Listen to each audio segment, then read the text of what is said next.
சென்னையில் 14 வயது சிறுமி குழந்தை பெற்றெடுத்த விவகாரத்தில் 27 வயது இளைஞர் போக்சோவில் கைது செய்யப்பட்டுள்ளார். காதலிப்பதாக ஆசை வார்த்தை கூறி அத்துமீறலில் ஈடுபட்ட சம்பவத்தில் யார் மீது தவறு? பிளாஸ்டிக் கம்பெனிக்கு வேலைக்கு சென்று வந்த சிறுமியிடம் இளைஞர் காதல் ஆசை காட்டி நெருங்கி பழகியிருக்கிறார். அதை தனக்கு சாதகமாக்கி சிறுமியிடம் பாலியல் அத்துமீறலில் ஈடுபட்ட இளைஞரை போலீசார் என்ன செய்தார்கள்?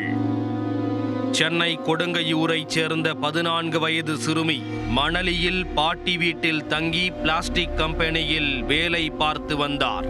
அப்போது கம்பெனி அருகே வெல்டிங் பட்டறையில் வேலை பார்த்த 27 வயது பிரசாந்துடன் சிறுமிக்கு பழக்கம் ஏற்பட்டுள்ளது.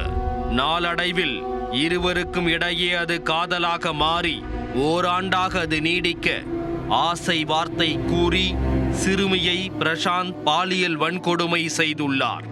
மேலும் அடிக்கடி தனிமையில் நேரத்தை செலவிட இதில் சிறுமி கர்ப்பமடைந்திருக்கிறார்.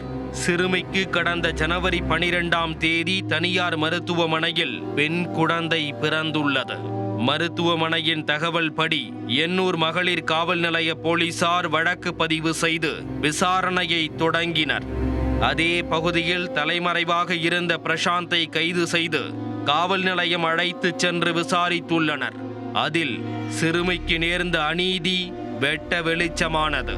இதனையடுத்து பிரசாந்த் மீது போக்சோ பிரிவின் கீழ் வழக்கு பதிந்த போலீசார் அவரை நீதிமன்றத்தில் ஆஜர்படுத்தி சிறையில் அடைத்தனர்.